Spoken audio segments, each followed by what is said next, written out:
शेतकरी मित्रांनो, टोमॅटो लागवड करण्याचा विचार करताय? यावर्षी टोमॅटो कोणतं वाहनाची तुम्हाला निवड करायची आहे? टोमॅटोमध्ये आपण जमीन न्यायची मशागत केलेली आहे, नांगरण केलेली आहे. त्यानंतर आपण बेडही उभारणी केली आहे. पण बेड भरताना आपल्याला कोणता बेसल डोस तिथं टाकायचा आहे? जैविक टाकायचा आहे? जैविक मध्ये कोणता डोस आपल्याला तिथं, कोणती खतं आपल्याला त्या ठिकाणी भरायची आहे? किती प्रमाणात भरायचे आहे? रासायनिक मध्ये आपल्याला कोणतं खतं आपल्याला त्या ठिकाणी टाकायचं आहे आणि किती प्रमाणात टाकायचं आहे? तर नमस्कार शेतकरी बंधूंनो, मी विशाल हिवाळे तुमचं सर्वांचं स्वागत करतो आपल्या एम.एच. फार्मर युट्यूब चॅनलमध्ये. तर शेतकरी मित्रांनो, आजच्या व्हिडिओचा टॉपिक म्हणजे तर टोमॅटोचं संपूर्ण बेसल डोसचं नियोजन. तर आपल्याला कशा प्रकारे बेसल डोस त्या ठिकाणी भरायचा आहे, संपूर्ण मार्गदर्शन मी या व्हिडिओच्या माध्यमातून आज तुम्हाला देण्याचा प्रयत्न करणार आहे. तर कुणी आपल्या चॅनलवर नवीन असाल आणि आपल्या एम.एच. फार्मरला अजून सबस्क्राईब केलेलं नसेल तर सबस्क्राईब करून घ्यायचं आहे आणि बेल आयकॉन दाबायला विसरायचं नाही, जेणेकरून आपले नवनवीन व्हिडिओ तुमच्यापर्यंत लवकर येतील. तर चला व्हिडिओला सुरुवात करूया. सुरुवातीला आपण ज्यावेळेस नांगरण करतो त्यानंतर जमिनीच्या मशागत करून घेतो, बेड उभारणी करतो. तर बेड उभारणी केल्याच्या नंतर आपल्याला त्या ठिकाणी बेसल डोस टाकणं टोमॅटोला गरजेचं असतो, जेणेकरून उत्पन्न आपल्याला चांगल्या प्रकारे येईल आणि मालही चांगल्या प्रकारे आपले तिथं लागल, फळही चांगल्या प्रकारे त्या ठिकाणी सेट होईल, झाडाची डेव्हलपमेंटही चांगल्या प्रकारे त्या ठिकाणी होईल. तर त्यामुळे त्या ठिकाणी आपल्याला काय करायचं आहे, 10-26-26 हे खत प्रति एकर साठी आपल्याला 2 बॅग घ्यायचं आहे. त्यानंतर आपल्याला लिंबोळी पेंट 2 ते 4 बॅगी त्या ठिकाणी आपल्याला घ्यायच्या आहे. त्यानंतर शेतकरी बंधूंनो, आपल्याला तिथं मायक्रोरायझा घ्यायचा आहे प्रति एकर साठी 5 किलो याप्रमाणे. नाही त्यामध्ये आपल्याला झायडेक्स कंपनीचं झायटोनिक एम जे नर्सरी किट असतं तेही तुम्ही त्या ठिकाणी घेऊ शकता. यामुळे काय फायदा होणार आहे आपल्याला, जे काही जमीन आहे, आपली बेड आहे, तो भुसभुशीत राहणार आहे आणि जे काही मुळांची जी संख्या आहे, पांढऱ्या मुळांची जी काही वाढ आहे तीही चांगल्या प्रकारात होणार आहे. आणि जो काही आपल्या टोमॅटोमध्ये जो व्हायरसचं प्रमाण जे असतं, तर व्हायरसलाही त्या ठिकाणी आपल्याला कंट्रोल झालेला दिसणार आहे. आणि जे काही जमिनीमध्ये अपटेक होत असते, खताचे जे काही अपटेक वाढत असतो, तोही वाढण्याचं प्रमाण त्यामुळे होणारच आहे.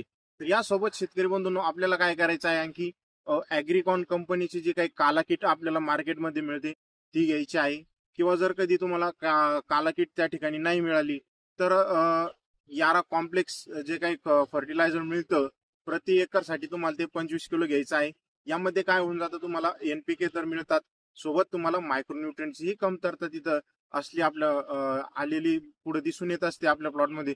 तर ती कमतरता आपल्याला दिसून येणार नाही, जेणेकरून जे काही सुरुवातीला आपण मायक्रोन्यूट्रिएंट जमिनीमध्ये देतो त्याचाही नंतर आपल्याला भरपूर असा फायदा होत असतो त्या ठिकाणी झालेला आपल्याला दिसून येतो. आणि शेतकरी बंधूंनो, हे किट टाकले झाल्याच्या नंतर आपल्याला यासोबत आणखी म्हणजे एमओपी घ्यायचा आहे प्रति एकर साठी 2 ते 3 बॅगा. एमओपीचा फायदा आपल्याला असा होणार आहे, जे की आपण आता जर कधी टाकलं तर त्याचं काम ते जवळपास 40 ते 45 दिवसानंतर चालू करतं. आणि 40 ते 45 दिवसानंतर जर आपल्या टोमॅटोची स्टेज बघितली आपण, तर त्या ठिकाणी आपल्याला फ्लॉवरिंगची स्टेज असते, फळ धारण्याची ही स्टेज असते. म्हणजे वरती फ्लॉवरिंग चालूच असते, पण खाली आपले फ्रूट सेटिंग त्या ठिकाणी चालू झालेली असते. म्हणजे छोटी छोटी फळं आपल्याला त्या ठिकाणी दिसून आलेले असतात. तर चांगले सेटिंग होण्यासाठी आपल्याला आणि फळांची चांगली साईज होण्यासाठी आपल्याला त्या ठिकाणी आताच बेसल डोस मध्ये एमओपी टाकायचा आहे. आणि यासोबत शेतकरी बंधूंनो, आपल्याला सल्फर त्या ठिकाणी टाकायचा आहे. प्रति एकर साठी आपण 4 किलो टाकू शकता. 4 किलो पासून तर तुम्ही 8-9 किलो पर्यंतही सल्फर टाकू शकता. पण एक हिशोबाने जर कधी आपण बघितलं तर 4 ते 5 किलो आपल्याला त्या ठिकाणी सफिशियंट होणार आहे. पण शेतकरी बंधूंनो, यासोबत एक गोष्ट मी सांगायची विसरूनच गेलो. तर त्यासोबत आपण ज्यावेळेस बेड उभारणी करतो तर त्यावेळेस आपल्याला शेणखत टाकणं त्या ठिकाणी गरजेचं आहे. शेणखत तुम्ही घरचं असेल तेही टाकू शकता किंवा बाहेरून उपलब्ध करून नाही त्या ठिकाणी टाकू शकता. पण शेणखत आपल्याला टाकणं गरजेचं आहे, लक्षात घ्या. कारण प्रति एकर साठी आपल्याला तिथं 4 ट्रॉली, कमीत कमी 4 ट्रॉलीपर्यंत तरी तिथं शेणखत आपल्याला टाकणं गरजेचं आहे. कारण शेतकरी जो काही आपली जमीन आहे, जमिनीचा गर्भ चांगला राहील आणि शेतकरी ही जी काही आपली जी जमीन आहे तीची जी टिकवण क्षमता आहे, पिकवण क्षमता आहे, तीही चांगल्या प्रकारे टिकून राहील. तर शेतकरी मित्रांनो, हा झाला आपला रासायनिक बेसल डोस. आणि हाही तुम्हाला स्वस्तात मस्त एक चांगल्या प्रकारचा डोस त्या ठिकाणी मी देण्याचा प्रयत्न केलाच आहे. तर हा डोस वापरून तुम्ही नक्कीच तुमच्या उत्पादनातही भर पाडू शकता, याची मी तुम्हाला शाश्वती देतच आहे. पण शेतकरी बंधूंनो, आता तुमच्या डोक्यात प्रश्न आला असेल की सरांनी फक्त आपल्याला रासायनिक डोसच सांगितलाय, पण जैविक मध्ये आपण काय प्रॅक्टिस करू शकतो? जैविक मध्ये शेतकरी बंधूंनो, आपण जेवढं जास्त प्रमाणात होईल आपल्याला तेवढं जास्त प्रमाणात आपण तिथं शेणखत टाकू शकतो. जेवढ्या प्रमाणात आपल्याला तिथं लिंबोळी पेंड अवेलेबल होईल तेवढ्या प्रमाणात टाकू शकतो. आणि त्यामध्ये शेतकरी बंधूंनो आपण काय करू शकतो, आणखी जे काही आपल्या जमिनीचा ऑर्गॅनिक कार्बन असतो, ऑर्गॅनिक कार्बन वाढवण्यासाठी जे काही मार्केटमध्ये आपल्याला वेगवेगळे खत फर्टिलायझर असतात, खतं असतात, जैविक खतं असतात, ते आपण तिथं भरपूर अशा क्वांटिटीमध्ये आपल्या शेतामध्ये टाकू शकतो. जेणेकरून आपल्या जमिनीचा जो काही ऑर्गॅनिक कार्बन असेल, जमिनीचं जे काही पोत असेल, ते सुधारण्याचा प्रयत्न होईल. म्हणजे जमिनीची जी काही सुपीकता असेल त्याची सुपीकता त्या ठिकाणी वाढवण्यास मदत होणार आहे.